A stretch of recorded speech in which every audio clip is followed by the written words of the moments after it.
ሰላም ጤና ይስጥልን ተመልካቾቻችን እንደምን ዋላችሁ እንደምን አመሻችሁ ከአንከር ሚዲያ ዝግጅት ክፍል ያክብረው ሰላምታችንን እናቀርባለን ከጋዜጠኛ የሰብአዊ መብት ተሟጋች የኢኮኖሚ ባለሙያ ከሆነው ዘሪሁን ተስፋዬ ጋር የምናደርገውን ቆይታ ነው ለዛሬ ይዘንላችሁ የቀረብነው ዘሪሁን ተስፋዬ በተለያዩ ወቅታዊ የኢትዮጵያ ፖለቲካ ሁኔታዎች ላይ በተደጋጋሚ በአንከር ሚዲያ ሲቀርብ ቆይቶ ነበር ለተወሰነ ጊዜ ጠፍቷል ዛሬ ባሉን አስታኮ እንግዳችን ሆኖ ሊቀርብ መጥቷል እንግዲህ አብራችሁን በመቆየት ዝግጅታችን እንድትከታተሉ እንጋብዘው መልካም ጊዜ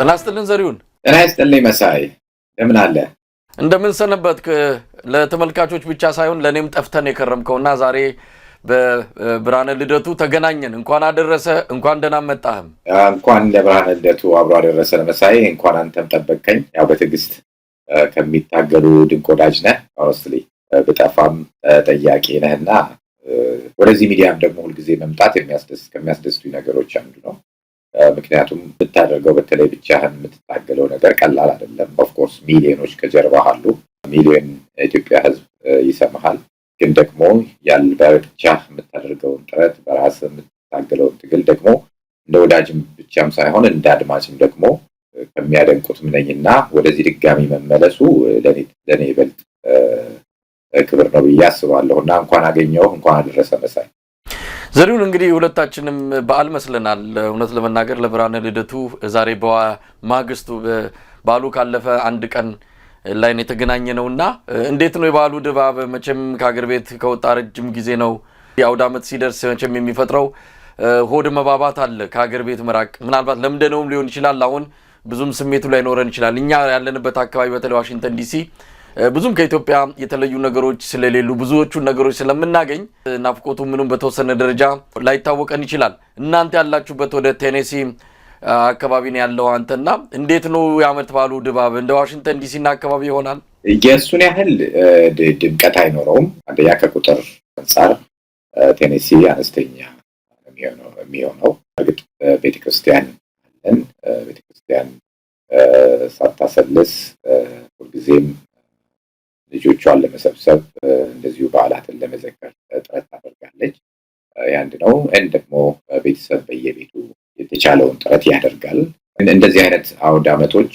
በርግጥ ከቤተሰብ ጋር ተሰብስበ በአገር ሆነ ታደርገው ደግሞ ባህሉም ድምቀቱም ያቃለ ይመስለኛል የትኛውም ስደተኛ በተለያየ ዓለም ሀገሮች የሚገኝ ኢትዮጵያዊ ይረዳዋል መስቀል ይሁን ቁጣጣሽ ይሁን አሜን ቁጣጣሽ ይሁን ወይም ገና ወይም ፋሲካ ከቤተሰብ ጋር ስታሳልፈው የበለጠ ሀገር ላይ ሲሆን ደግሞ የበለጠ ድምቀት ይሰማል በተለይ ደግሞ በዚህ ወቅት በርካታ የኦርቶዶክስ እምነት ተከታዮች በተለይ በአርሲ በሚገደሉበት በሚሰደዱበት ወቅት ይሄ በዓል መከበሩ ያው የሚፈጥረው ደግሞ ጎዶሎ ጎን አለ እነዚህ ሰዎች ዜጎች ምንም ጥፋት የሌለባቸው ክርስቲያን ብቻ በመሆናቸው የኦርቶዶክስ እምነት ተከታይ በመሆናቸው መንግስት ለደህንነታቸው ዋስትና ያልሰጣቸው ዜጎች በመሆናቸው በየጥሻው እንዲወድቁ ሆነዋል እሱንም ስታስብ እንዲህ አይነት ዓመት በዓል ጎዶሎ ይሆንብሃል እነሱን በማሰብ የነሱን ስም ደጋግሞ መጥራትና የዓለም አቀፍ ማህበረሰቡ ደግሞ በኢትዮጵያ ኦርቶዶክስ ክርስቲያኖች ላይ የሚደረገው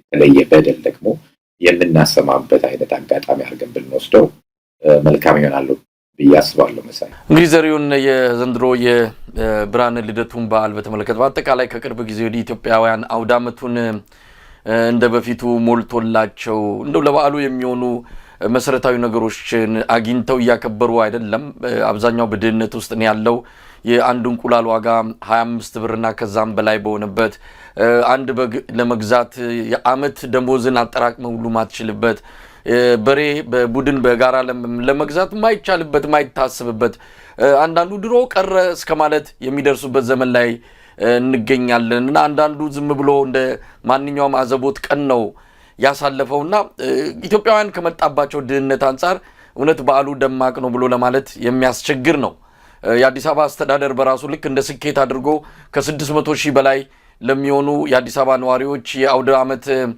የተለያዩ ስጦታዎች ተሰጠ በሚል ስንዴ እንደዚሁ ዘይት ለአንዳንዶቹ እንቁላልና ዶሮ የሰጡበት ሁኔታ 600 ሺህ እንግዲህ በቁጥር የተገለጹ ናቸው። ምን ያህል የአዲስ አበባ ህዝብ እውነት በዓሉን ለማክበር የሚያስችል አቅም አለው የሚለውም ነገር ይነሳል እና እንደው ከኢኮኖሚ አቅም አንጻር በዓላት እየተቀዛቀዙ አልመጡም፣ እየተዳከሙ እንዲህ አይነት ስሜት ሁላችንም ዘንድ እየመጣ ነው። በትክክል እንግዲህ አውደ ዓመት በእኛ ሀገር ውስጥ ትልቅ ክብር የሚሰጠው ነው። እንኳን እንዲህ አይነት የክርስቶስ ልደት እና ትንሣኤው ይቅርና የተለያዩ አነስተኛ የሚባሉ ጥሪዎች ይሁን እንደ ሰርግ ይሁን እንደ ምላሽ ይሁን ክብር የሚሰጣቸው ናቸው። ምክንያቱም ከባህላችን ሰዎች የሚሰባሰቡበት፣ ደስታቸውን በጋራ የሚካፈሉበት፣ ቀጣዩን ትልማቸውን ደግሞ የሚያውሉበት አጋጣሚም ስለሆነ ማህበራዊነትን ስለሚፈጥር፣ አንድነትን ስለሚፈጥር ኢትዮጵያውያን ለእንዲህ አይነት በዓላት ልዩ ትኩረት ይሰጣሉ። ነገር ግን ቀደም ሲል በጠቀስከው በተለይ የኢኮኖሚ ጉዳይ በአሁኑ ሰዓት እና እንዲሁም ደግሞ በኢትዮጵያ ኦርቶዶክስ ክርስቲያን ላይ የሚደረገው አፈናና ግድያ መባባሱ እንዲህ አይነት የመሰባሰቢያ መድረኮችን ወይም ደግሞ የደስታ መግለጫ የሆኑ በዓላቶቻችንን እያደበዘዛቸው መጥቷል። ከኢኮኖሚው ብንነሳ በተለይ የአብይ መንግስት ከመጣ ይሄ ነገር ኢህአዴግ ቀድሞ የነበረው ኢህአዴግ በነበረበት ጊዜ የኢኮኖሚ ጉዳይ ስትራግል ላይ የነበረ ነው። በተለይ የዋጋ ንረት መንግስት ራሱ ሊቆጣጠራቸው ከሚችላቸው በላይ በእርግጥ አብዛኛውን ግሽበት የሚፈጥረው የመንግስት ያልተሰላ የኢኮኖሚ እንቅስቃሴ ነው። በተለይ ደግሞ በአብይ ጊዜ የሚደረጉ ፕሮጀክቶች በአብዛኛው ምናልባትም በአዲስ አበባ ላይ የሚደረጉ ፕሮጀክቶች መቶ በመቶ በሚባል ደረጃ በብድር ላይ የተወሰኑ ናቸው። አይደር ከሀገር ውስጥ ከባንኮች ወይም ደግሞ ከውጭ የልማት ድርጅቶች የምንበድራቸው ለምሳሌ ከዓለም አቀፍ ባንክ፣ ከአይኤምኤፍ ከመሳሰሉት እንደዚሁም ከአውሮፓ ህብረት የምንበደራቸው እንዲሁም አሁን የአረብ ኤምሬትን ጨምሮ መውሰድ ጀምረናል። እንግዲህ ቀላል የምትለው ቢሊየን ዶላርስ አይደለም በዛች ከተማ ውስጥ በተለይ የሚፈሰው አብዛኛው ነገር በብልጭልጭ ላይ የሚፈስ ነው። ይህ ደግሞ በራሱ ተጽዕኖ ያሳድራል። በከተማው ላይ ያለውን የገቢ መመጣጠን በጣም እያራራቀ ይመጣል። ጥቂት ባለሀብቶች የበለጠ እየበለጸጉ ቀድሞ ደግሞ መካከለኛ ላይ የሚገኙና ትንሽ እንደው የሚንቀሳቀሱ የሚባሉ ዜጎች ደግሞ ወደ ድህነት አረንቋ እየወረዱ ይገኛሉ። እነዚህ እንግዲህ ተደማምረው የኑሮ ውድነቱን በጣም አባብሶታል። በተለይ ደግሞ በከተማ ውስጥ ዜጎች ሱፍ ለብሰው የሚራቡበት ወይም ደግሞ ወደ ስራቸው ለመሄድ ቁርስ ወይም ምሳ የማያገኙበት ሁሉ አጋጣሚ ሆኗል። ምክንያቱም አብዛኛው ወጪዎቻቸው ወይ ለቤት ኪራይ ይሆናል። አንዳንድ ስታቲስቲኮችን ስንመለከት በአጠቃላይ ከ80% በላይ ለቤት ኪራይ የሚከፍሉ ዜጎች አሉ። ይህ ማለት ወይ ቁርስ ወይ ምሳ ወይም ሁለቱንም ላይበሉ ይችላሉ ማለት ነው። ለቤት ኪራይ ለመክፈል ብቻ ከስራ ወደ ቤት የሚመላለሱ ዜጎች አሉ። እንግዲህ እነዚህን ጉዳዮች ስንጨምራቸው አውደ ዓመት እንዳይመስል እያደረገ ነው ኢትዮጵያ። የአውደ ዓመት ትልቅ ነገር ነው፣ ቅድም ገልጸነዋል። ዜጎች የሚሰበሰቡበት ነው፣ ተስፋ የሚያዩበት ህብረት አንድነትን መግለጫቸው የሆኑ አውደ ዓመቶች በዚህ የኑሮ ውድነቱ ምክንያት ሰዎች እየተቀዛቀዙ እንደዚሁ አነስተኛ ጥቂት የቤተሰብ አባላት ብቻ የሚገናኙበት እየሆነ መሆኑን ነው የምንገነዘበው። ምሳሌ ዘሪሁን እንግዲህ ከተገናኘን አይቀር ያው በዋናነት አንተ ከኢኮኖሚ ጋር በተያያዘ ሰፊ ትንታኔዎችን በማቅረብ ነው የምትታወቀው። ያው በሰብአዊ መብትም በጋዜጠኝነቱም ውስጥ ያው የራስን አሻራ ብታሳርፍም ግን ኢኮኖሚው ላይ ብዙ ነገሮችን ትመለከታለህ። እስቲ የኢትዮጵያን ኢኮኖሚ ከአብይ አህመድ አንጻር እንመልከተው። አንዳንድ ጊዜ ያው ስርዓቱን ስለምናወግዝ ስርዓቱን ስለምንቃወም ብቻ ተደርጎም እንዲታይ አያስፈልግም። የኢኮኖሚ ጉዳይ የቁጥር ጉዳይ ነው። የትኛውም ፖለቲካ ቢጨመርበት የትኛውም ነገር ቢሆን መሬት ላይ ያለውን ነገር የሚፍቀው ወይም ደግሞ የሚቀይረው አይደለም። ለማንኛውም እንዴት ታየዋለህ? ኢትዮጵያ ምን ላይ ነው ያለችው? ምን ሰማው ነገር ሁሉ ነገ ከነገ ወዲያ የበለጠ ጥቁር ደመና ይዞባት የሚመጣ እንደሆነ የሚያሳዩ ናቸው። እንዴት እያየው ነው? የኢትዮጵያ ኢኮኖሚ ከየት ወዴት እየሄደ ነው? ምንም ጥያቄ የለውም። በአጭሩ ለማስቀመጥ የኢትዮጵያ ኢኮኖሚ ከድጡ ወደ ማጡ፣ ዜጎች ከረሃብ ወደ ችጋር እየሄዱበት ያለበት ሁኔታ እና ወደ ከፋ ጉስቁስልና ዜጎችን እየመራ ያለ ኢኮኖሚ ነው። እንግዲህ መነሻዎቹ ብዙ ናቸው። የመጀመሪያውን ስንመለከት ኢኮኖሚ ፕላኒንግ የሚባል ወይም ደግሞ የኢኮኖሚ እቅድ የሚባል ነገር በአብይ አስተዳደር ውስጥ አሰባ ጠቅላይ ሚኒስትሩ በተለያዩ አጋጣሚዎች የሚያወሯቸውን ለምሳሌ አሁን ከአዲስ አበባ ዩኒቨርሲቲ ምሁራን ጋር የ75ኛውን የበዓል በሚያከብርበት ጊዜ ምናልባት ተከታትለው ይችላል የሚያወሯቸውን እንዲሁም በተለያየ ጋዜጣዊ መግለጫ ላይ የሚጻፉ ነገሮችን ከተመለከት ፕላን ወይም እቅድ የለው። ለምሳሌ አንድ ሀገር የሚመራበት የራሱ የኢኮኖሚ ፍልስፍናዎች አሉት። እነዛ ፍልስፍናዎች ደግሞ ለማስፈጸም የጊዜ ሰሌዳዎች እና የሞኔታሪ ፖሊሲ ሆኖ ፊስካል ፖሊሲ እነሱን በአግባቡ ቀምሮ ተወሰኑ አመታቶች ውስጥ ያስቀምጣል። ለምሳሌ እንዲህ አይነት ትልልቅ ፕሮጀክቶች በዚህ አመት ውስጥ መፈጸም አለባቸው፣ እንዲህ አይነት መሰረታዊ ልማቶች በዚህ አመት መከናወን አለባቸው የሚሉ ፕሮጀክቶች አብይ እንዲህ አይነት ነገሮች አይተው ከሆነ አብዛኛው ጀማሪ ሰባኪ የሚሰብካቸው ትልሞች ነው የሚመስሉት። ምሳሌ አሁን በቅርብ ራሱ ከምሁራን ጋር ሲያወራ ሰምተው ከሆነ ኢትዮጵያ በ30 ወይም ኢትዮጵያ በ50 በ20 ወይም ኢትዮጵያ በ27 ከዓለም አንደኛ ትሆናለች፣ ኢትዮጵያ በ2030 ከዚህ በፊትም ብሎት ነበረ ኢትዮጵያ ከዓለም አቀፍ ማህበረሰብ ውስጥ ትልቅ ከሚባሉ ሀገሮች አንድ ተርታ ትመደባለች። ይሄ በኢኮኖሚ ትርጉም የለውም። ለተመልካቾችም ግልጽ እንዲሆን አብይ ከተናገረው አሁን የጠቀስከውን የተናገረበትን ቦታ እስቲ እንስማውና መልሰን ውይይት እናደርግበታለን። እንደ መንግስት በ2023 የዛሬ 5 ዓመት ኢትዮጵያ አፍሪካዊት የብልጽግና ተምሳሌት መሆን አለባት የሚል ራዕይ ሰንቀናል። 100% እናሳካዋለን። 100% ጥያቄ የለውም። በአፍሪካ አንደኛ አላልኩም፣ በአፍሪካ የብልጽግና ተምሳሌት እናረጋታለን። ጥያቄ የለውም። ይሄ በ2040 የዛሬ 22 ዓመት በዓለም አርያ የሆነች ሀገር ትሆናለች። ለዚህ ራዕይ 3 ትልሞች አሉን። 3 ትልሞች አሉን። አንደኛው ሰብአዊ ልዕልና የማይናቅ ፓስፖርት ያላቸው ልጆች፣ የስንዴ እርዳታ ሄደላት የሚባል ዜና የማይሰማባቸው ልጆች፣ አንዳንድ ሀገር ረዱ የሚባሉ ልጆች፣ ሰብአዊ ልዕልና ያላቸው የተከበሩ ራሳቸውን ያከበሩ ልጆች ይኖሩናል። ሁለተኛ ኢኮኖሚክ ሉዓላዊነት ይረጋገጣል። ለምሳሌ በስንዴ ራሳችን መቻል ብቻ ሳይሆን እርዳታ አያስፈልገንም ብለን ዲክሌር ማድረግ ብቻ ሳይሆን ያለን የሬቲንግ በዳም በሌላም ያለ ሬቲንግ በጣም ባጭር ጊዜ ውስጥ በ2023 ካልኩት በፊት አብዛኛውን ሬቲንጋችን እናስተካክላለን። ለዚህ አስቻይ ሁኔታዎች በሚጨበጥ ሁኔታ በሀገራችን ውስጥ እየተከወኑ ይገኛሉ። አፍሪካዊት ኃይል መሆን እንፈልጋለን። በምግብ ራስ መቻል ብቻ አይደለም። በአፍሪካ ኃያል ምክር የምትጠየቅ በአፍሪካ ጉዳይ እነ ኢትዮጵያን ካላማከርን የሚባል ሀገር መሆን አለባት። ኢትዮጵያ ትልሙ አንዱ እሱ ነው። ራሷን መቻል ብቻ አይደለም፣ በቀጠናው ባላት ሚና ውስጥ በስንዴ ምክንያት በደህንነት ምክንያት ያላት ዊዝደምና ብቃት አንደርማይን እንዳይደረግ ማድረግ ነው። የኢትዮጵያ ትልም ነው ይሄ። የአብይ አህመድ ቅዠት ነው። እንግዲህ ቀደም ሲል ያልከው እቅድ ፕላን የሚባሉ ነገሮች አሉ። በአንድ ኢኮኖሚ ዝም ብለህ በአቦሰጥ ወይም ደግሞ ዝም ብለህ በደመነፍስ የምትሰራው አይደለምና እቅድ ምናምን የሚባል የለም። እንደውም እኔ እዛ መድረኩ ላይ የፈጠረው እዛው የመጣለትን የሚናገር አፉ መከፈቱን እንጂ ምን እንደሚናገር እንኳን በትክክል ሳይቆጣጠር ዝም ብሎ የሚለቅ አይነት ሰው ሆኖ ነው የታየኝ። ምክንያቱም የሚናገራቸው ነገሮች በሙሉ በእቅድ የተመሰረቱ አይደለም፣ በጥናት የተመሰረቱ አይደለም። ዝም ብሎ ጭንቅላት ውስጥ የሚመላለሱ ምኞቶችና ቅዠቶችን የተናገረ እንደሆነ ነው እንደው ዝም ብለን ስንረዳው። እንደ ኢኮኖሚ ባለሙያ ግን እንዲህ አይነት ነገሮች ምንድን ናቸው? ቅዠት ነው። ጥሩ እንደውም ቋንቋውን አመጣዋል።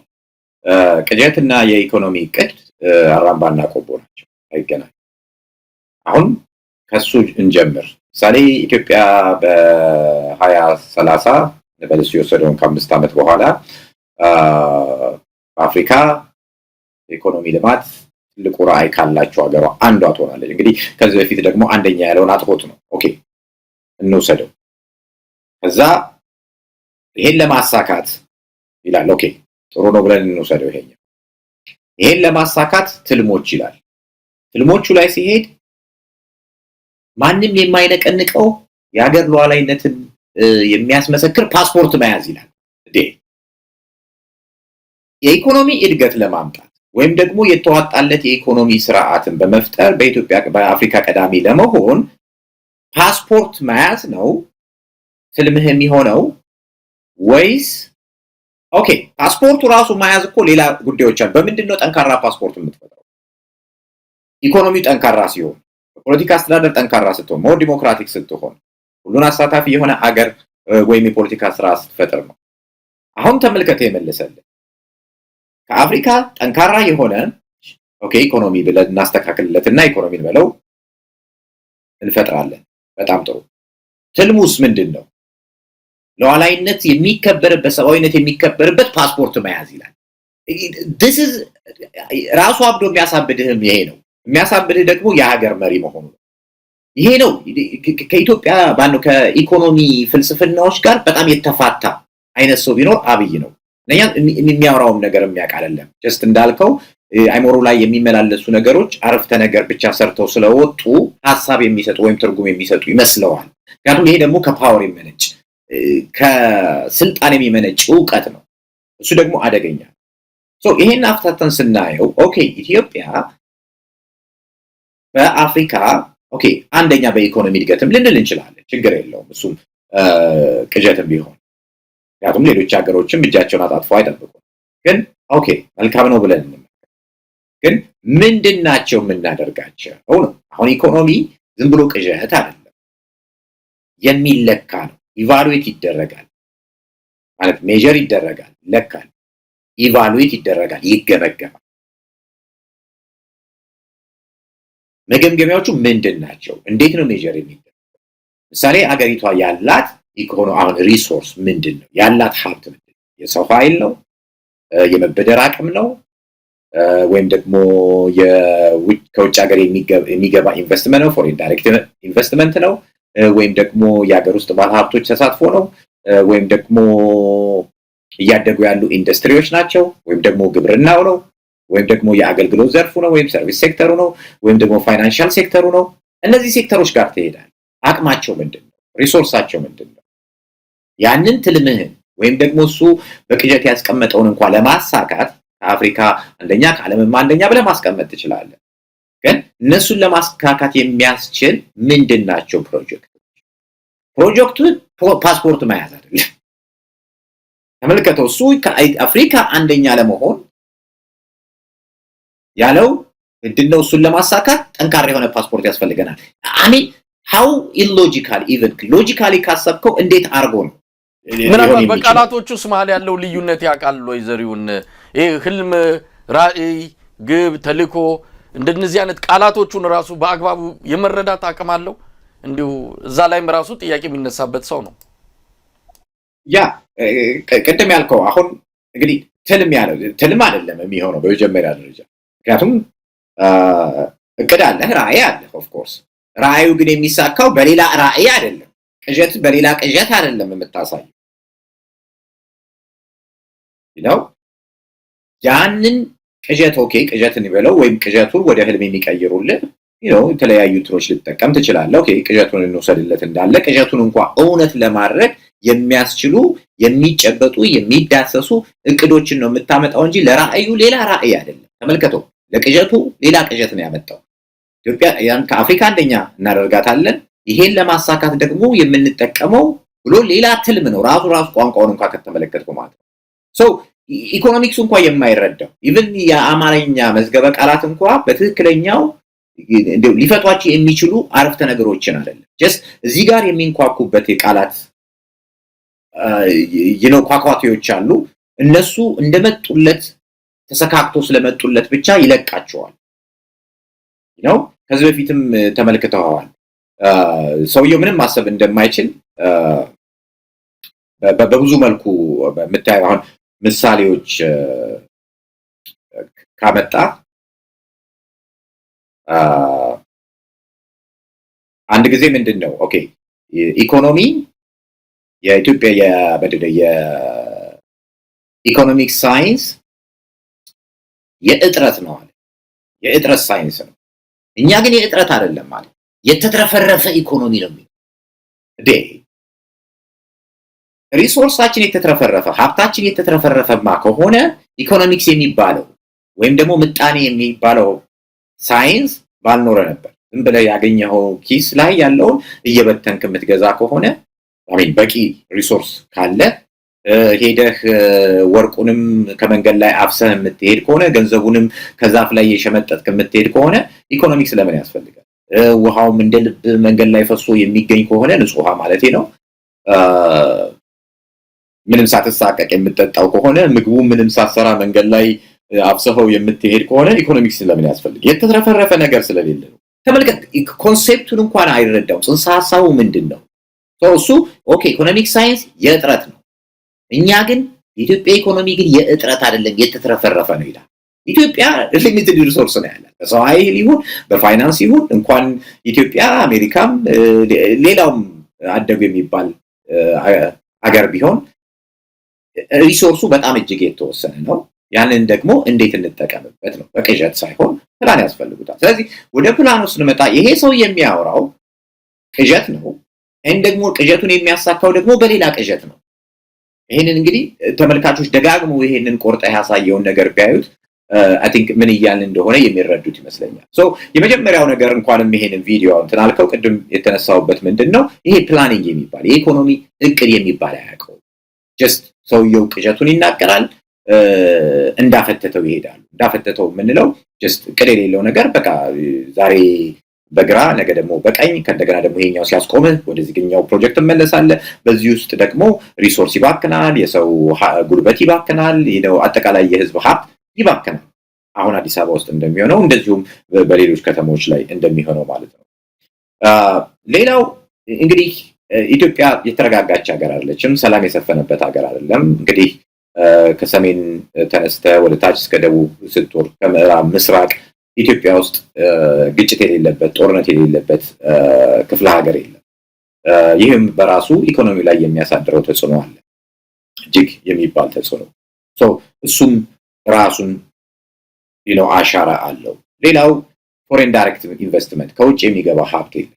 ምክንያቱም አብዛኛው በፊት የነበረው ራሱ እንኳን ኢቨን ቻይናዎች ደፋር ነበሩ። የትኛው ቦታ ላይ ጦርነት እንኳን ቢኖር አልምተው የሆነ ገቢ የሚያስገኙ ነበሩ። ነገር ግን እነሱ እንኳን ከሀገር ቤት ጥለው እየወጡ ነው ያሉበት ሁኔታ ነው፣ እንኳን አዳዲስ ባለሀብቶች ወደ ሀገር ውስጥ ሊመጡ ማለት ነው።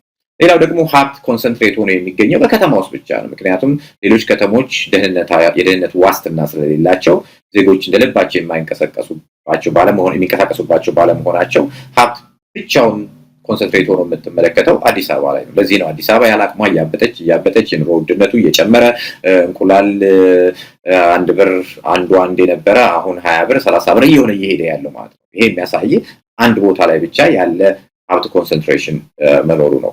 ሌላው አግሪካልቸራል ፕሮዳክቲቪቲ ሁልጊዜ እንደምንለው ገበሬው ሁልጊዜ በጦርነት ውስጥ የሚታፈን ነው።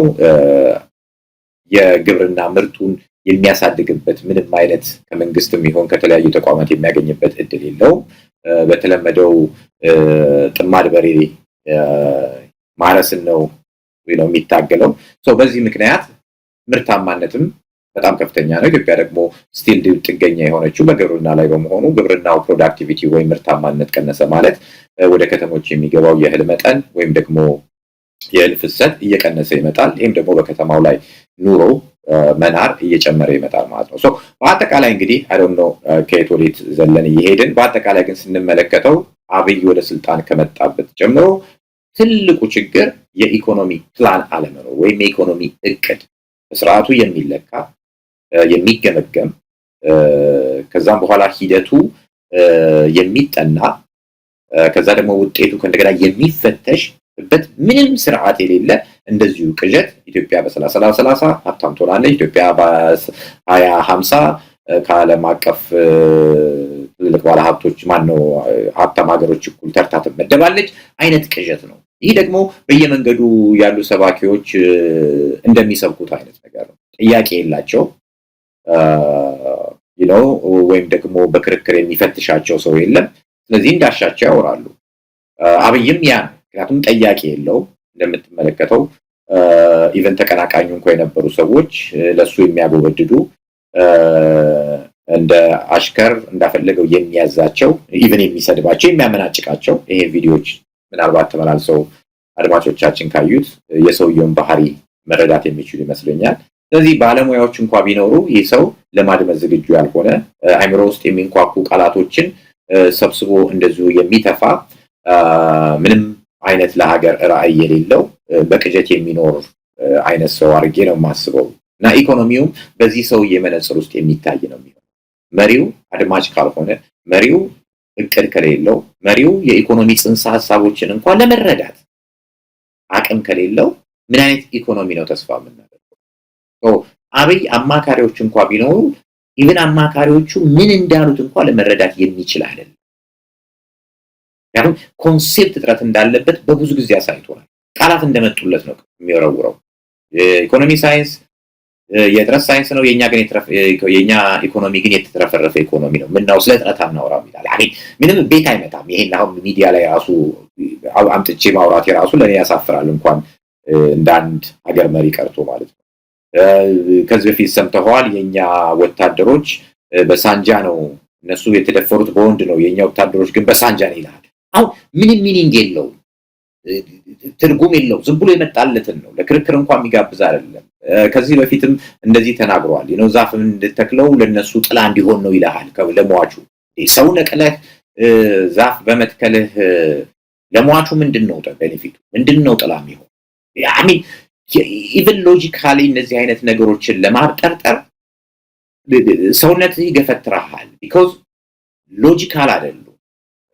ወይም ከአንድ ሰው ይናገረዋል ብለህ እንኳን አይደለም ትልቅ ስልጣን ከያዘ ቀርቶ አይደለም እንደው መንገድ ላይ ካለ እንኳን በቅዠት ዓለም ላይ ከሚኖር ግለሰብ የማትጠብቃቸው ቃላቶች ነውና የአብይን ኢኮኖሚ ስታስብ አብይን ማየት ነው። አብይ ቅዠት ውስጥ ህልም ውስጥ ያለ ነው። ለሱ አዲስ አበባ ከተብለጨለጨች በቃ ሀገር ሰላም ነው ብሎ የሚያስብ እኮ ነው። 4 ኪሎ ከተብለጨለጨ 4 ኪሎ ላይ ጥይት ካልተሰማ በጣም ሌላው ሀገር ሰላም ነው፣ ሌላው ክፍለ ሀገር እጅግ ጸጥታና ሰላም የሰፈነበት ብሎ ማሰብ አጠገቡ ያሉ ባለስልጣኖች ቦርጫቸው ካበጠና ከጠገቡ የኢትዮጵያ ሕዝብ ሁሉ ጠግቧል ብሎ የሚያስብ ሰው እዚህ አይነት ቅዠት ውስጥ የገባ ሰው ነው። እንግዲህ ኢኮኖሚን የምንለው የኢትዮጵያን ኢኮኖሚ ስናስብ አብይ ምን እያወራ ነው ካልክ ምላሹ ይሰጣል። ቅዠቱን እያየ ነው። ዛሬ ለመናገር አንዳንድ ጊዜ ራሴን መንግስት ነኝ ብሎ ሲናገር እንደ መንግስት እንደ መሪ እንደ ጠቅላይ ሚኒስትር ብሎ እነዚህን ቃላት ሲጠቀማቸው ራሱ ሽምቅቅ ነው የምለው ብዙ ጊዜ። ምክንያቱም ያንን ለመናገር የሚያስችል ስብዕናም አቅምም ችሎታም ምንም ነገር አንዳንዱ እኮ በሆነ ነገር የሆነ ነገር ይኖረዋል ከምንም ነገር የሌለም ነገር ግን በአጋጣሚ እንደው ቻገር ጥሎባትና ፈርዶባት እጁ ላይ ወደቀች እንደው መንግስት ነኝ ጠቅላይ ሚኒስትር ነኝ ብሎ አፉ ሞልቶ ሲናገር ራሱ እጅግ የሚያሳፍር ነው። ለማንኛውም እንደው ዘሪሁን ምን እንደው አንድ ወደ ኋላ ላይ መጨረሻ ላይ ጥያቄ ያደርጓለሁ ከወዲሁ ግን እያሰብክበት እንድትቆይ ነው። ከዚህ ሰውዬ ምንድነው አንድ መልካም ነገር ልንጠቅስለት የምንችለው? በኢኮኖሚው፣ በጸጥታው፣ በአጠቃላይ በኢትዮጵያዊነት፣ በሀገረ መንግስቱ፣ በዲፕሎማሲው በብዙ መስኮች እንደው አንድ እርምጃ ወደፊት ብለን ልንጠቅሰው ምንችለው አንድ ነገር አለ ወይ? አብዛኛው ወደ ኋላ ብዙ እርምጃ ነው ይር ነው። ሀገሪቱን ፍጹም ደካማ ያደረጋት ሰው እንደሆነ ምንም ጥርጥር የለውም። ይህን በተለያዩ ዳታዎች ኢትዮጵያ ላይ በሚታየው እውነታ አረጋግጦ መግለጽ ይቻላል። እስቲ ወደ ኋላ ላይ እንደው ምናልባት እንደው አንድ የሆነ ልትገልጽለት የምትችለው መልካም ጎን ካለ ልትነግረን ትችላለህ። እስቲ ኢኮኖሚው ላይ እንቆይ። አሁን ምን ሰማው ነገር በጣም ከባድ ነው። እንግዲህ የዓለም አቀፉ የገንዘብ ድርጅት IMF እጅ ጠምዝዞ ፖሊሲ አስቀይሯል እና አብይ አህመድ ሀገር በቀል ፖሊሲ ነው በእኛ ጥናት በእኛ አቅደን ምናምን የሚሉት መደለያና መሸንጊያ ቃላቶቹን እንተውና አንድ አመት ጠብቁን፣ አንድ አመት እንገራገጫለን፣ ከአንድ አመት በኋላ ግን ምንድነው ወደ ላይ ከፍ ብለን እንወጣለን፣ አንድ አመት ግን እንደምንም እንከክ አለ። መስከረም ላለቀ አንድ አመት በዚህ በድህነት አብይ አህመድ ባመጣው በዚህ በከፋ የኢኮኖሚ ፖሊሲ ምክንያት የኢትዮጵያ ሕዝብ ዋጋ እየከፈለ ነው ያለው። ስለዚህ ምንድነው ከዚህ በኋላ ሊነግረን የሚችለው? ሁሉም ነገር ወድቋል፣ ከስሯል።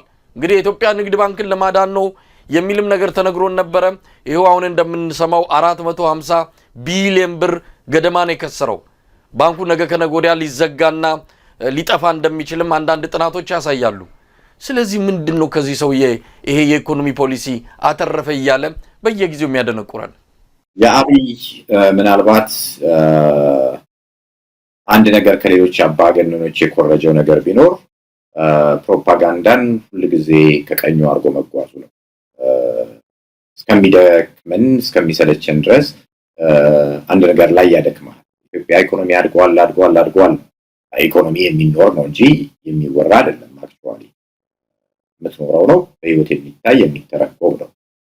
ዝም ብሎ ኢሉዥን ነገር አይደለም። ኪስ ውስጥ የሚፈተሽ ቦርሳ ውስጥ የሚፈተሽ ጎተራ ውስጥ የሚፈተሽ የሚታይ ወይ ማሳ ላይ የሚታይ ነገር ነው። አብይ ግን ይሄን እንዳታስብ ነው መፍጠር የሚፈልገው። በፕሮፓጋንዳ ብዛት ዜጎችን ማድከም፣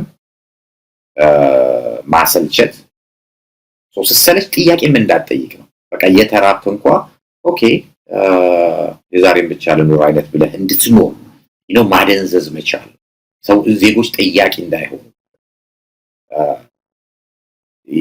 ይቺ አይነት ስትራቴጂ አለች። ምናልባት ወደ ኋላ እንመለስና 97 አካባቢ ላይ ያው ፖለቲካው በጣም ሰማይ ደርሶ ነገሮች እንዳይሆኑ በሆነበት ወቅት ተቋሚዎችን ሁሉ እስር ቤት ካስገባ በኋላ ወያኔ አንድ ያደረገው ስትራቴጂ ደግሞ ምንድነው? ኤፍኤም ሬዲዮ ጣቢያዎች ይሁኑ ቴሌቪዥኑ ሙሉ ለሙሉ በቃ ጠዋት ገና ለቁርስ ስትነሳ የሚጠብቅህ የስፖርት ዜና ብቻ ነው።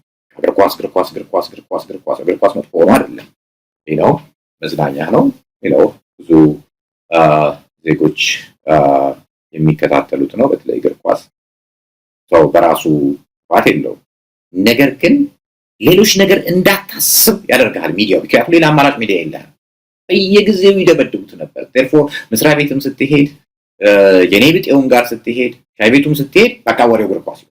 because ሰዎች እንዲሰላቹ ታደርጋቸውና ሌላ አጀንዳ እንዳይኖራቸው፣ ሌላ ሀገራዊ አጀንዳዎች ላይ እንዳይሆኑ፣ ፖለቲካው ላይ እንዳይሆኑ። አብይም ይሄ ነው። የአብይ ደግሞ የከፋው ነገር ምንድነው? just በሆነ ኢሉዥን ውስጥ ነው። ዕውቀት አይደለም የሚሰጥህ ወይም ደግሞ ለክርክር የሚጋብዝ ሐሳብ አይደለም። የአቅም የለውም፣ ችሎታውም የለውም፣ የሞራል ችሎታውም የለውም። ይሄ ሰውዬ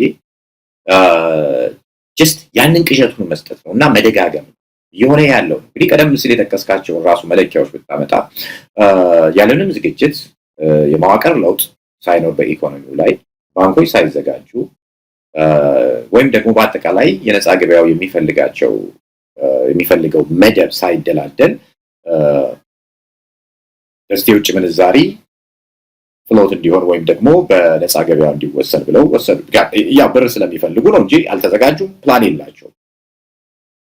ለነሱ ቀላል ይመስላቸው ኦኬ ቢችን ብር ከወሰድን የምንፈልጋትን ነገር እናስፈጽማለን ወይም ደግሞ የወሰድነው የብድር ጉዳይ ቢያንስ እንኳን ለወራት እንዳይነሳ ይሆንብናል ወይም ደግሞ የተበደርነው የመክፈያ ጊዜ ስለደረሰ ቢያንስ እሷን ማስታገሻ የሆነ ብር እናገኛለን። በቃ የሱስ ማስታገሻ አይነት ልክ እንደሚወስድ አይነት ሰው ማለት ነው። ዛሬ 50 ብር ከሰጠው በቃ እሷን ነው ሱሱን ማስታገስ ነው የሚፈልገው። ነገ ህይወት ምን ይሆናል፣ ነገስ ምን እቅድ አለኝ፣ ላይፌ ምን ይመስላል የሚለውን አያስቡም። just like የአብይ ኢኮኖሚ ሱስ ውስጥ እንዳለ ነው እንቅስቃሴያቸው። ዛሬ ችግር ደርሶባቸዋል ወይ ብድር ይፈልጋሉ ወይም ደግሞ ለፕሮፓጋንዳ ስራቸው የሚሆን መብለጭለጭ አዲስ አበባ ላይ መስራት ይፈልጋሉ። በቃ ያችን ሱስ ለማስታገስ አክቹአሊ የብልጭልጭ ሱስም ያለባቸው ይመስለኛል። ዳይሬክትሊ ሱስ ነው ለነሱ። እሱን ማየት የሚያረካቸው ሰዎች ናቸው። ኢኮኖሚን የሚጫወቱበት በእነሱ ሱስ ልክ ነው። ይሄኛውም ገንዘብ ሲወስዱ ምንም አይነት እቅዶች ወይም ደግሞ የሚመጣውን ገንዘብ ምን አይነት ፕሮጀክቶች ላይ እናውላቸዋለን ወይም ደግሞ ይህ ገንዘብ የተወሰደው በምን ያህል ጊዜ ሊመለስ ይችላል፣ የኢኮኖሚክስ መዋቅሩ ይሄንን ለማስተናገድ አዲሱን ለውጥ ለማስተናገድ ዝግጁ ነው ወይ? ምንም ሐሳብ የለም።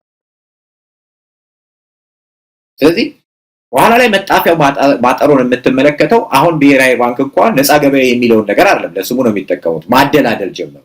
ለምሳሌ ዛሬ በገበያ ውስጥ $100 ሚሊዮን ቀርቧል። ሰው የምንሸጥበት ዋጋ ይሄ ነው አንተ ባንክ ይሄን ያህል ትወስዳለህ ይሄን ያህል ይሄ ማደላደል ነው እንጂ ነፃ ገበያ አይደለም ተመልከት እንኳን ራሱ የሚወድቁበት ምን ያህል እንዳልተዘጋጁ እንኳን የሚያሳይ ነው ነገር ግን ይሄን መልሶ ማንን ጎዳ የራሱን ብሔራዊ ባንክን ደግሞ ከእንደገና ንግድ ባንክ ብዙ ጣጣ አለው አይ ቲንክ ራሱ ብቻውን የቻለ ፕሮጀክት ወሬ ነው የሚሆነው ልክ በልማት ባንክ ላይ የደረሰው አይነት ጣጣ ነው የደረሰበት ያላግባብ የመንግስትን ትከሻ ተማምነው የዘመኑ ሰዎች የወሰዱት የገንዘብ መጠን አለ ያለምንም መያዣ ወይም ዋስትና የተወሰደ ገንዘብ አለ እንደዚሁም ደግሞ ከብሩ ለውጡ ጋር ተያይዞ ይሄ ትልቅ ባንክ በአገሪቱ ውስጥ ትልቁ ባንክና one of the oldest ምንም ሳይዘጋጅ የስትራክቸር ለውጥ ሳያመጣ ዱብዳን የሆነበት ከውጭ ምንዛሪው ጋር በተያያዘም ሌላ ኪሳራ ውስጥ እንዲያስተናግድ ሆኗል ሪፍሌክሽን የምታየው እንግዲህ ያበይ ቅዠት በሌሎችም ኢቭን እንኳን ራሳቸውን ለማስተዳደር እቅድና ደንብ ያስፈልጋቸዋል የሚባሉ ትርፋማ ለመሆን ምክንያቱም ኢኮኖሚው ስለመቆየት ቢያንስ ባንኮች ትርፋማ መሆን አለባቸው ትርፋማ ለመሆን ደግሞ እቅድ ያስፈልጋቸዋል ኢቭን ትርፋማ እንኳን ለመሆን እቅድ የሚያስፈልጋቸው ባንኮች በአብይ ቅዠት ውስጥ ምን ያህል እንዲመሩ እንዳደረጋቸውና ንግድ ባንክ አሁን ለገባበት ጦስ ውስጥ ተከተተው ደግሞ መመልከት ይችላል በአጠቃላይ ስትመለከት የአብይ ኦፍ ኮርስ ቅዠት ነው ግን ደግሞ ብቸኛውና የስልጣኑ የመጨረሻው አካል በመሆኑ የሚወስናቸው ውሳኔዎች ሁሉ በእያንዳንዱ መስሪያ ቤት ገብተው ዛሬ የምታየውን ቀውስ ሁሉ ፈጥሯል በደህንነቱ ላይ የምታየው ወይም በኢኮኖሚ ላይ የምታየው ወይም በአጠቃላይ የኢኮኖሚ ባለ የፖለቲካ ማህበራዊ ቀውሶቻችን ላይ የምታየው የአብይ መገለጫዎች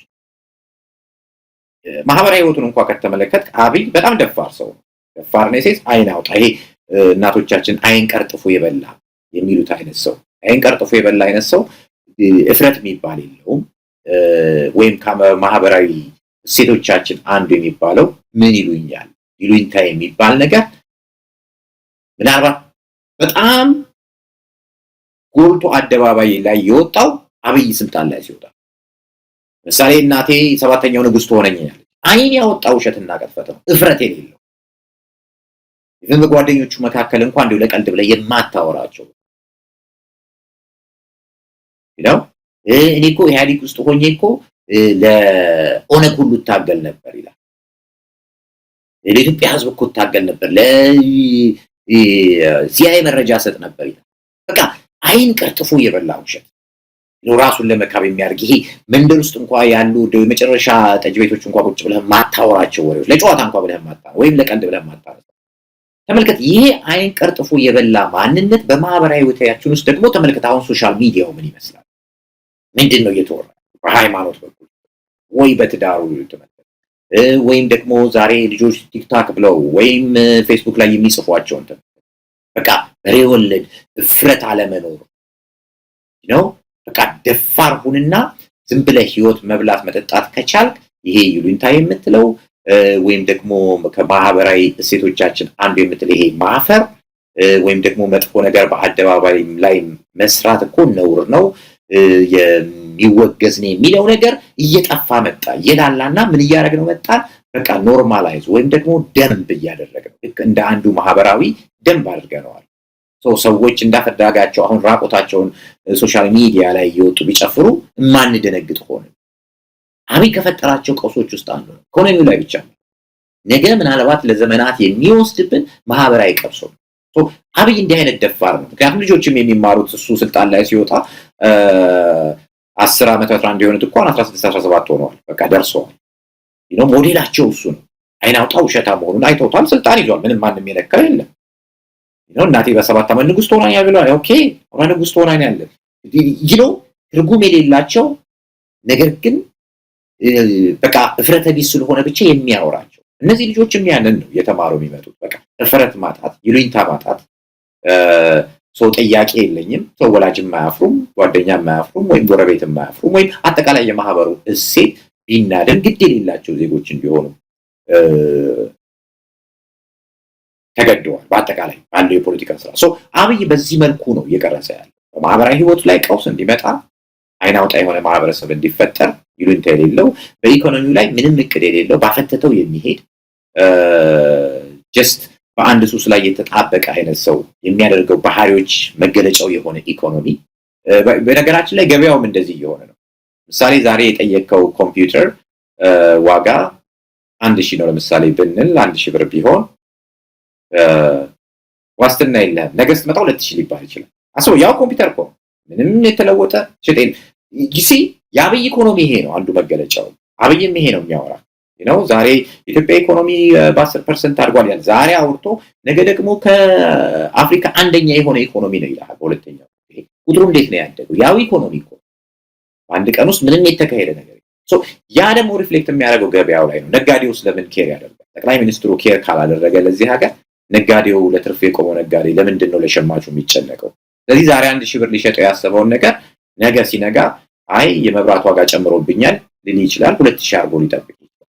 ከልካይ ሶ እንዲህ አይነት ኢሞራል የሆኑ ነገሮች ከማህበረሰቡ ሴቶች የወጡ ነገሮች ሁሉ አብይ እንዲፈጠር ምክንያት እና አብይ በብዙ ሬንጆች ነው በብዙ መልኮች የሚገለጽ ነው። በማህበራዊ በፖለቲካው እንደዚሁም በኢኮኖሚው ላይ ፖለቲካውንም ከተመለከት ያው እፍረት የለም። ዛሬ ጠመንጃ ይዘው ሲዋጉ የነበሩ ሰዎች ንጉስ ለቢብሮን ምን እናስገባ የሚሉ እንደነ ጌታቸው አይረዳ አይነት ሰዎች መጥተዋል።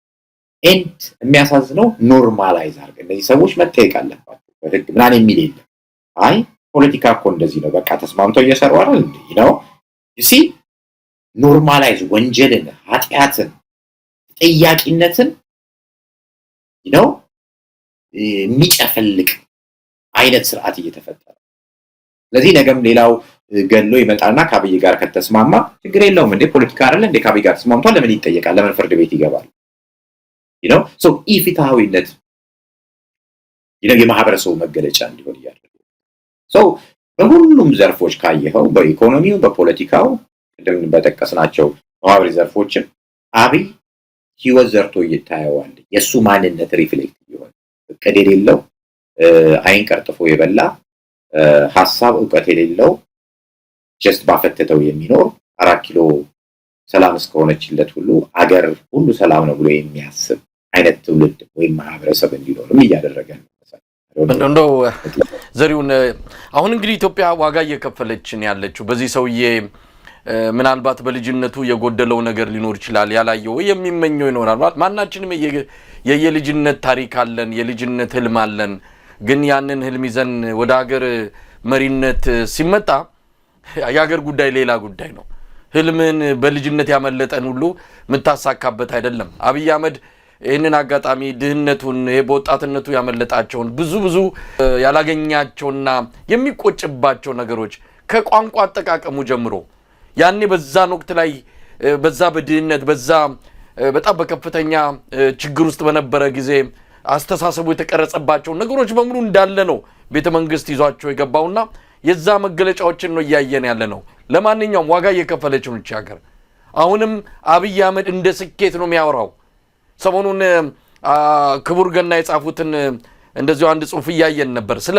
ቀለም ቤት መቀባት አንስተው ቤቶችን በሙሉ አንድ አይነት ቀለም ቀቡ ተብሏል የሚቀቡት ቤቶች በጣም የሚገርም የሚፈርሱት ጭምር ነው ሊፈርሱ በእቅድ የተያዙ ቤቶችንም ጭምር ለጊዜያዊነት ምናልባት የቀናትና የወራት እድሜን የተሰጣቸው ይፈርሳሉ እነሱን ጭምር ቀለም ገዝታችሁ ቀቡ ተብሎ በጣም በከፍተኛ ችግር ውስጥ ነው ያለው የከተማው ህዝብ ነው አንደኛ ይህን ነገር ማሰብ ያለበት ቀለም የሚገዛው የሚያቀርበው ኩባንያ የማን ነው ይሄን ሁሉ ቀለም በኢትዮጵያ በመላ ነው በነገራችን ላይ አዲስ አበባ ብቻ አይደለም ስለዚህ የኢኮኖሚ ተጠቃሚ የሚያረጋቸው ሰዎች አሉ ዘረፋው በጠቅላይ ሚኒስትሩ ቢሮ በልዩ ሁኔታ በተቋቋመ መልኩ ነው የሀገሪቱ እየተጋጠች ያለችው ስለዚህ ዝም ብሎ የአብይ ቅዠትም ብቻ ሳይሆን ሙስናም ዘረፋም አለ ይሄንን ነገርስ እንዴት ነው ሀገሪቱ እኮ በቃ ምንድነው ነገ ከነጎዲያ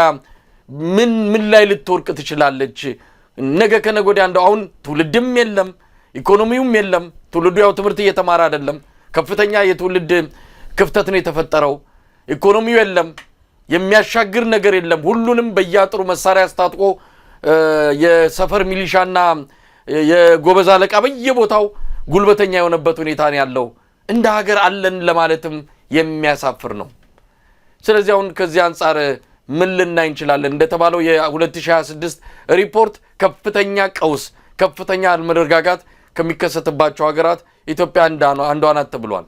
አብይ አህመድ ግን የሚያወራው ሌላ ነው። 2023 2040 2050 ነው ቁጥር ይጠራል። ህልሙን ቅዠቱን ይናገራልና ይሄን ነገር ዝም ብለን እያየን ነው። ተው የሚለው የለም።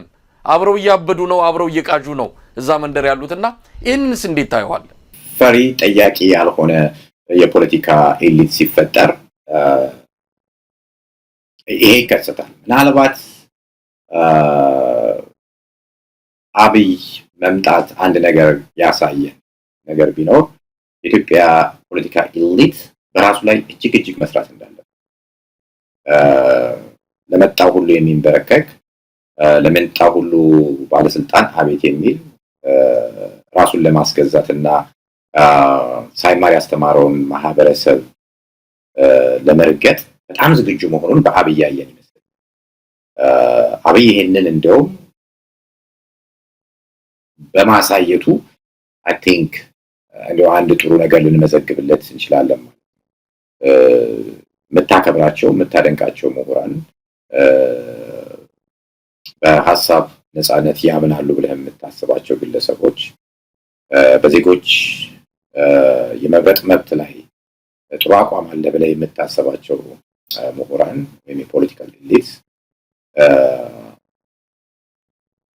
ሲንሸራተቱ ተመልክተናል። በጣም ከሚያሳዝነው ነገር ይሄ አንዱ ይሄ ነው። አትሜስ ጥቅም የሚባል ነገር አለ።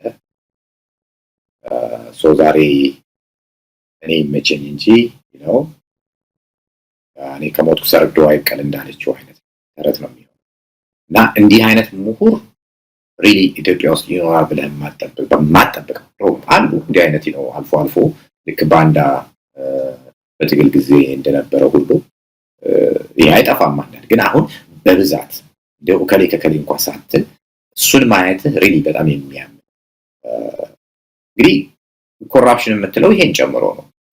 የፖለቲካል ኤሊቱ በዩኒቨርሲቲዎች የሚገኝ ምሁራን ለነጻነት ወይም ለመብት መከበር ሳይሆን ለጌታቸው ሎሌነትም ከፈቀዱ በሌላው ደግሞ ምስኪን ማህበረሰብ ወይም ደግሞ ሰራተኛ ማህበረሰብ ላይ የሚፈጠረውን መመልከት ትችላለህ። አሁን ኮራፕሽን ውስጥ ስትመለከት ኮራፕት የሆነው ማህበረሰብ ስልጣኑን ተጠግቶ ብቻ ያለውም ሰው አይደለም። ይሄ ምስኪን ዝም ብሎ ተቀጣሪ ሰራተኛ የምትለው ሁሉ ያለ ጥቅም የማይሰራ ሆኖ ምክንያቱም ስርዓቱ በማስ የፈጠረው ይሄንን ስለሆነ ወይም ደግሞ ሞዴል የሚያደርጋቸው ግለሰቦች የፖለቲካ ሳይንቲስቶች ይሁኑ ምሁራን ይሁኑ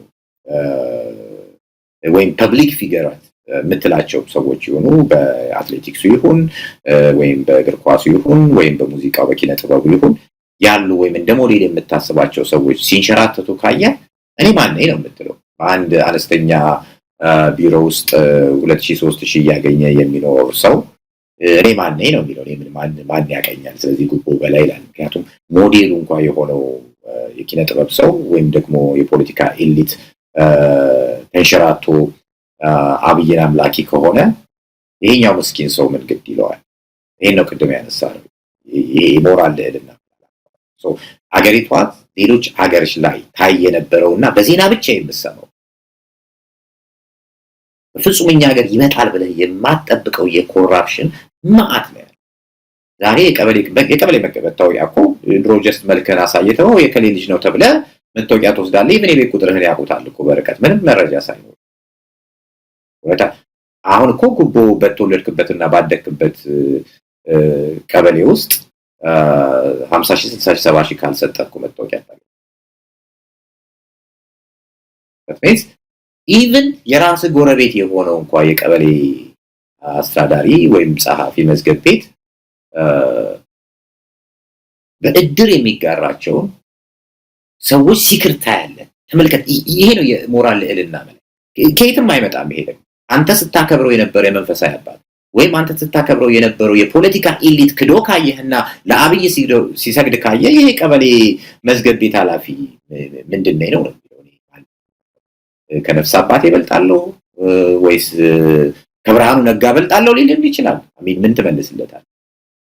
እኔ እስከማን አንሳለሁ ከሀገሪቱ ሀብት ልውሰድ ይላል። የሀገሪቱ ሀብት አጠገቡ ያለው አብሮ ነዋሪው ነው። መታወቂያ ሊወስድ ሲል 70,000-80,000 ይጠይቀዋል።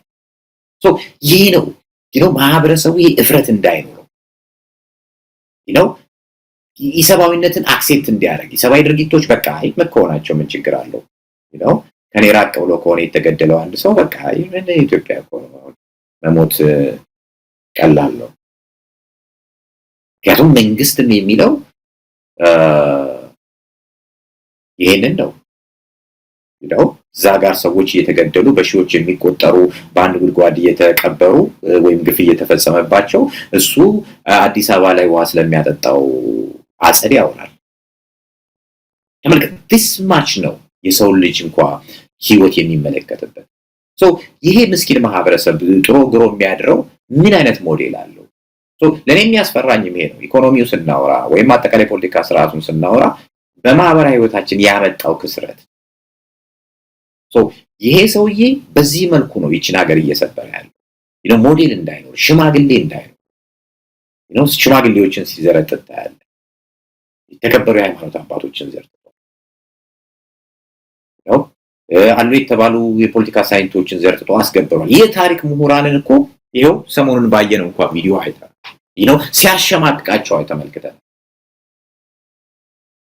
ተራ ጥያቄ ብቻ እንዲጠይቁ ፎከስ እንዲያደርጉ የሀገራዊ ጥያቄዎችን እንኳን እንዳይጠይቁ አድርጓቸዋል እኮ በታሪክ እኮ የታወቁ ምሁራችን።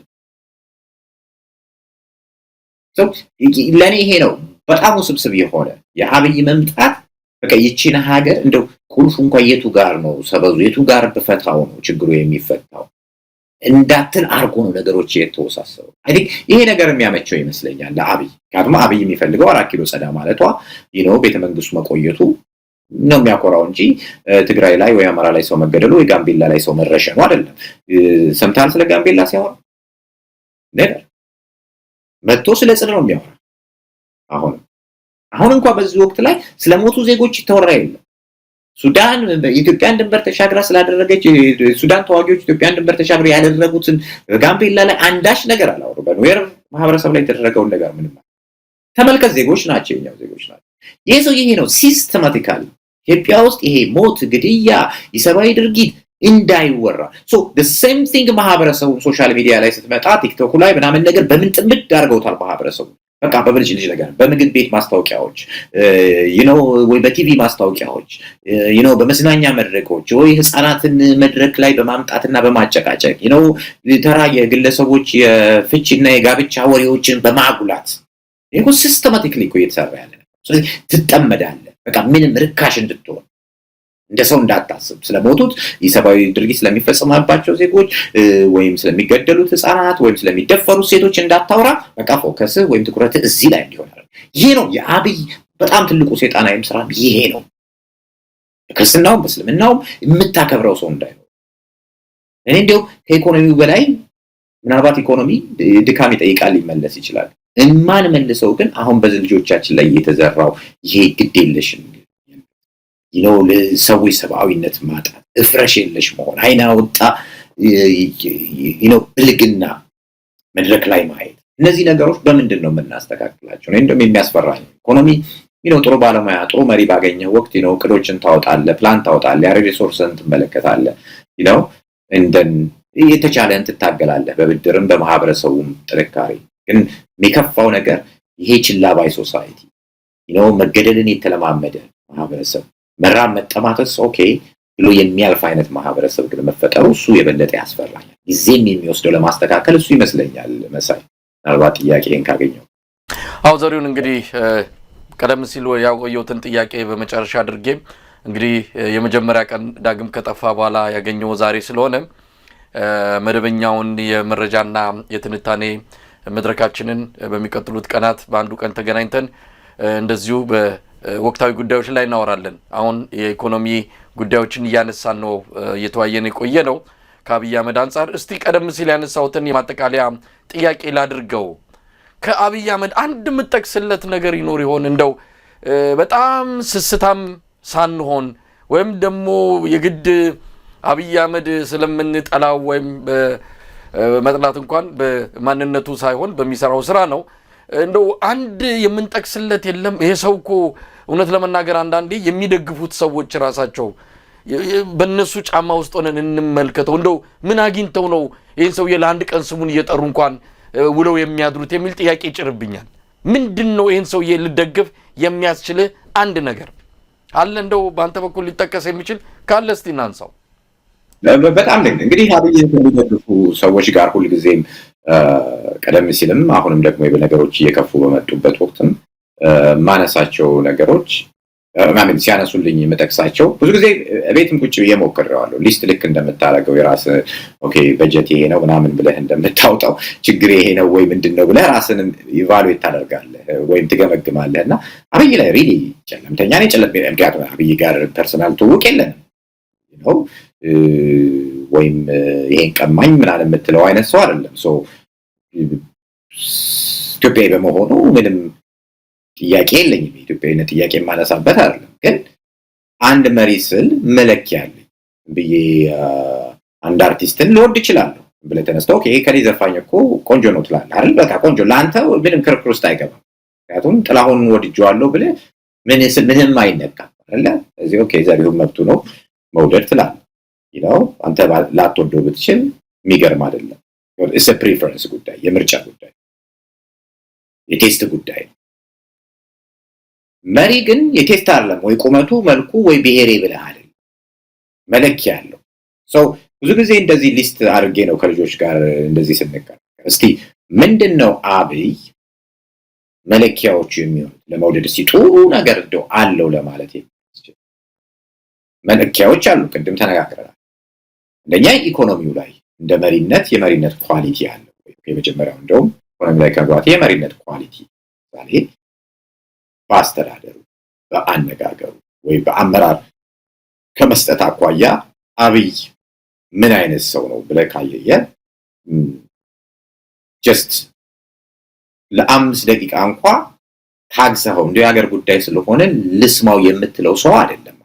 ይሄ መሪነት ኳሊቲ ራሱ የለው። ሌላው ላይ ሳንገባ መጀመሪያ ይሄ መሪ የምትለው ተናግሮ የማሳመን የመቻል ሎጂካል የሆኑ ቃላትን የመፍጠር መዋሸት ብቻ አይደለም። ኦኬ ብዙ ፖለቲሻኖች እኮ ይዋሹሃል፣ ግን ቃላት አጠቃቀማቸው ለምሳሌ አብይም መለስም ለኔ አንድ ናቸው። ግን አብይ አንድ ማን ነው መለስን የምታይለት የሚያወራቸውን ቃላት ያውቃቸዋል። ቢዋሽም ለቃላቶቹ ትርጉም ይሰጣቸዋል፣ የሚያወራውን ይረዳዋል።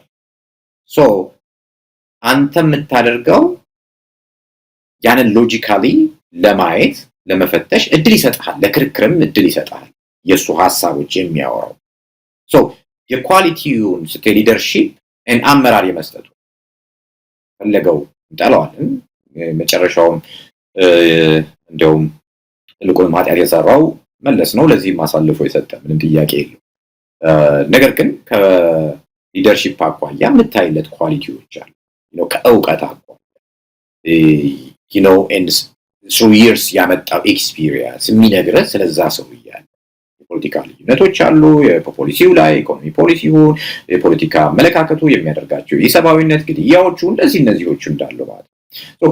አብይ ከዚህ ኳሊቲ እስቲ ነኝ በተለይ ሁሉ ጊዜ የሚናገሩ አብይ ብለው ይሄን ተናገረ እስቲ የሚጠቅሳቸውን ተመልከታ። የሚጠቅሳቸው እኮ ድሮ ወደ አውቶቡስ ተራ አካባቢ አይደለም ነው ሌሎች ከተሞች ላይ ምናልባት አይተው ከሆነ ጥቅሶች አሉ ግድግዳ ላይ የምንለጥፋቸው ቤቶች ውስጥና እነዛ ጥቅሶች ዝም ብለው ግጥጥም ያሉ ነው ያለ የመንደር ምቀኛ የነዘነዘ እንቅልፍ ያስተኛ አይነት ነገር ጽፎ ይሰጣል። 25 ሳንቲም ትገዛዋለህ። አሚን ኦኬ የሆነ ምቀኛ ኖሮ ሊሆን ይችላል። ያን ጊዜ ተወደዋለህ፣ ዝም ብለህ ሄደህ ግድግዳ ላይ ተለጥፈዋለህ። ሜቢ እንዲህ አይነት ሰዎችን ሊያስደስት ይችላል አብይ። በቃ ይሄ ነው አብይ የሚያወራው ይሄ ነው በቃ ጀስት ወይ ምቀኛ አለ ብሎ ካሰበ ስለዛ ምቀኛ ያወራል። ኦኬ እኔ ምቀኛ አለ ብሎ የሚያስብ ሰው ሜቢ ዝም ብሎ አይዲያ የለውም፣ ሎጂክ የለውም፣ የምትከራከርበት አይደለም። አብይ እንደዚህ አይነት ሰው ነው። የሊደርሺፕ ወይም ይሄ አመራር የምትለው ይሄ አንደበተ ርቱዕነት ቃላት የሚፈሱለት and ምሁራዊ ሐሳቦችን የማመንጨት አቅም ያለው ሰው አይደለም ከዚህ አቋም። ሌላው አብይ እንግዲህ የምትለካባቸው ትላልቅ እንትኖች አሉ። ኦኬ ይሄ ሰው ይሄ እንኳን ቢያጥረው ኦኬ ባለሙያዎች ካሉ እኮ ችግር የለውም ብለህ ለምሳሌ ኢኮኖሚው ልትፈትሽ ትችላለህ። ኢትዮጵያ ውስጥ ኢኮኖሚው ከየት ወዴት ነው እየሄደ? ቀደም የተነጋገርናቸው ነገሮች ናቸው። ምን አይነት ፖሊሲ እንደሚመሩ ማናቅ መጀመሪያ አንዴ ነፃ ገበያ ይሉሃል፣ ከዛ በኋላ ደግሞ መንግስት ነጋዴዎችን እያሳደደ ይሄን ዋጋ ተጠቀሙ ይላል ግብር ደግሞ ያላግባብ መጥቶ ይጭንብሃል ከሸጥከው በላይ ግብር ከፋይ ትሆናለህ ምንም ውጥንቅጡ የጠፋ ምን አይነት ፖሊሲ እንደሆነ ኮማንድ ኢኮኖሚ ይሁን ወይም ደግሞ ፍሪ ማርኬት ይሄንን እንኳን ማጣቀበት እንግዲህ አብይ ምን ለካካል ሶ ባለፉት እሱ በቆየባቸው 6 እና 7 አመታት ውስጥ ምንድነው የተፈጠረው ደሃው የበለጠ ደሃ የሆነ የመጣው ይሄን ደግሞ ጥቂት ባለ ሀብቶችና የጊዜው ሰዎች የሆኑ ሰዎች ቢሊየነር ባንድ ጀምበር የሆኑበት ከዚህ አኳያ ምንድነው ኳሊቲ በማህበራዊ ማለት ፖለቲካው ካየኸው አብዛኛዎቹ ተቃዋሚዎች እስር ቤት የገቡበት የመናገር ነፃነት የማይከበረበት የእምነት ነፃነት የማይከበረበት ዜጎች በእምነታቸው ብቻ ተገለው የሚታሰሩበት ወይም የሚገደሉበት ስርዓት የተፈጠረበት ነው ኢቭን አረንጓዴ ቢጫ ቀይ ቀለም ያለው ቀሚሳት ለብሽም ተብላ ቀሚሷን አደባባይ ላይ እንድታወልቅ እኮ የተደረገ ሴት ያየ ነው በአብይ ስርዓት ነው ይሄን የመልበስ እንግዲህ ራስን ኤክስፕረስ የማድረግ ነው አይደል መብት ነው የፈለከውን ቀለም የመምረጥ የፈለከውን ቀሚስ የመልበስ መብት ነው ወይም የፈለከውን ባንዲራ የማውለብለብ መብት ነው ነገር ግን ይሄ እንኳን የሰብአዊ መብቶችን የማያከብርበት በጣም በወርስት የሚባል ምን መብላት እንዳለበት የሚነግረን ኢቭን የግድግዳ ቀለም እንኳን ምን መሆን እንዳለበት ይሄው የበጀት ይኖር አቅም ይኖር ኢቭን ከአገሪቷ ወይም ከከተማዋ ውበት ጋር እንኳን ይሄዳል ብሎ እንኳን የሚያስብ ሶ ቀለም እንኳን ይመረጣል እኮ እስኖት እኮ ነፃነት እኮ አይደለም ይሄ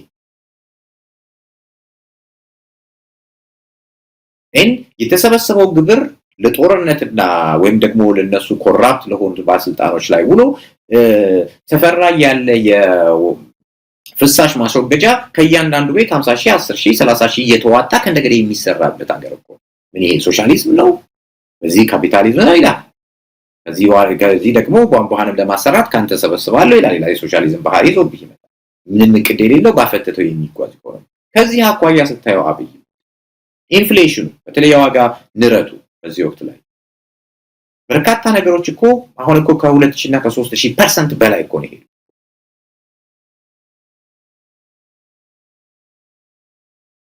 ብር ዶላር የመግዣ ዋጋው አይ ቲንክ 27 ብር ራሱ ሲመጣ 27 28 አካባቢ ነበር አይ ቲንክ ዛሬ ስንት ነው 167 በፓራላል ማርኬት ወይም በድብቁ ገበያ በመደበኛው ደግሞ 160 ሳንቲም ምን ያህል ፐርሰንት ነው 27 ወደ 167 ወይም ወደ 76 አካባቢ ይሄ የአብይ ፍሬ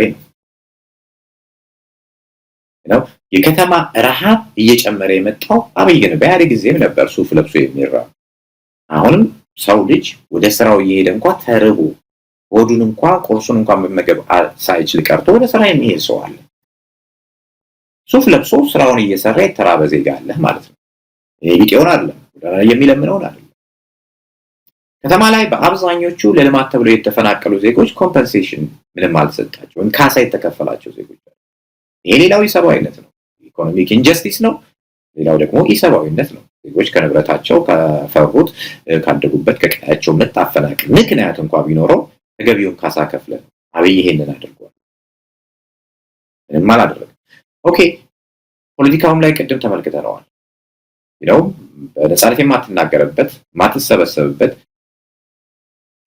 ተቃዋሚዎችን የሚያስርበት የሚያሰድድበት ጋዜጠኞች እንደፈለጋቸው የሚያጽፉበት ዩቲዩበሮችን የሚያስፈራራ አይነት መንግስት እኮ ነው ወይም ቲክቶከሮችን የሚያስፈራራ የሚያስር አይነት መንግስት እና በቲክቶከሮቹ ራሱ በፌስቡከሮች እኮ የሚደነግጥ አይነት መንግስት ነው በየትኛው መለኪያ የሰብአዊነት ፖለቲካው ስርዓት እና ማህበራዊ ላይም ስትመጣ ቅድም ያልናቸው ናቸው የማያስብ የማይጠይቅ አይንቀርጥፎ የበላ ትውልድ እንዲፈጠር ሆኗል በምንም አቋራጭ ብለ ብቻ ገንዘቡን ወይም አብይ ስልጣን ነው ለዚህ ልጆች ደግሞ ስልጣን ጥያቄ ሳይሆን ገንዘብ ነው ተመልከት አብይ ቀደደው ወይ ማለት ይሄ ሞራል ጥያቄዎች የሉም ብዙ ጊዜ ኢኮኖሚ ላይ ያነሳቸዋል አንተ ላይ ደጋግሜ ያነሳሉ ሁሉ ጊዜ ዜጎች ሀብት ሲፈጠር ማየት ያለባቸው ይሄ ነው ሶስት መሰረታዊ ጉዳዮች አሉ ሀብቱ እንዴት ፈጠርከው ህጋዊ ነው ወይ ሀብቱን እንዴት ጠበቀው በህጋዊ መንገድ ነው ወይ ጠበቀው እስ ጉቦ እየከፈልክ ከሌሎቹ የተሻለ ጠቀሜታ እያገኘ ነው ኢኮኖሚ ያደገው ማነው ገንዘብ ያደገው ወይ ቢዝነስ ያደገው ጥያቄ የሚያስነሳ ያንን ደግሞ ያሳደገውን ኢኮኖሚ እንዴት አድርገን ነው ወደ ሌላ ያስተላለፈው እሱም ህጋዊ ጥያቄዎች እንደዚህ አይነት ሞራል ጥያቄዎችን የሚመልሱ ናቸው ወይ አሁንስ የሚፈጠሩት አይደሉ ህፃናቶቹም እየተማረ ያለው ሌላውም ማህበረሰብ እየተማረ ያለው ይሄ ነው አብይ ይሄም የአብይ ፍሬ ነው ሌላው ሽማግሌ እንኳን እንዳይኖር ኦኬ አገር ውስብስብ ያለ ነገር ውስጥ ገባ ትችላለች ጦርነት ሊከሰት ይችላል ረሃብ ሊከሰት ይችላል ማህበራዊ ቀውስ ሊኖር ይችላል ግን ደግሞ የምታያቸው ሽማግሌዎች አሉ ተመልከት ዛሬ እኮ አባገዳ ያልካቸው ሰሞኑን የመሰከሩትን ምስክር ወይም ደግሞ የሰጡትን ብያኔ ተመልክተሃል የሀገር ሽማግሌዎች ናቸው እንኳን በለብት በባህላችን አቋያ ነው የተበደለ እንዲካስ በዳይ እንዲክስ ነው የሚደረገው ምናልባት የቀነኒን ታሪክ ሰምተዋል ሴት ዘመኗን ሁሉ ስትደበደብ በፍቅረኛዋ ነበረ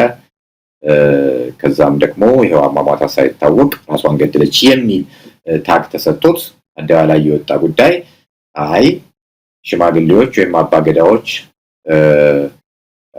በነፃ እንንቀሳቀስ ፈቅደውልኛልና ነገሩን ፈተናል ካሁን በኋላ ውሾን ያነሳው ውሾ ነው አሉ ተመልከት ኢቭን ሽማግሌዎች እንኳን እንዳይኖሩ መጨረሻዎች እንግዲህ ምን ብትበደል ምን አደጋ ቢደርስብህ መጨረሻ እንደው የሚያሰክሩልኝ የምትላቸው ወይም እንደው ይታደጉኛል የምትላቸው ሽማግሌዎች እንኳን ሽማግሌ እንዳይሆኑ እዛ ጋር ላይ ሶ አብይን በእነዚህ መስፈርቶች ቅድም ባሰበበት ሊደርሺፕ ይሁን አመራር አቋም ይሁን በኢኮኖሚ እንቅስቃሴው በፖለቲካው እና ደግሞ በማህበራዊ ካየነው አብይ በምኑ ሰጠው በመልኩ በቁመቱ እንደኛ በሻ ኢትዮጵያዊ ነው ይሄ ሞዴል ማሳያ መድረክ አይደለም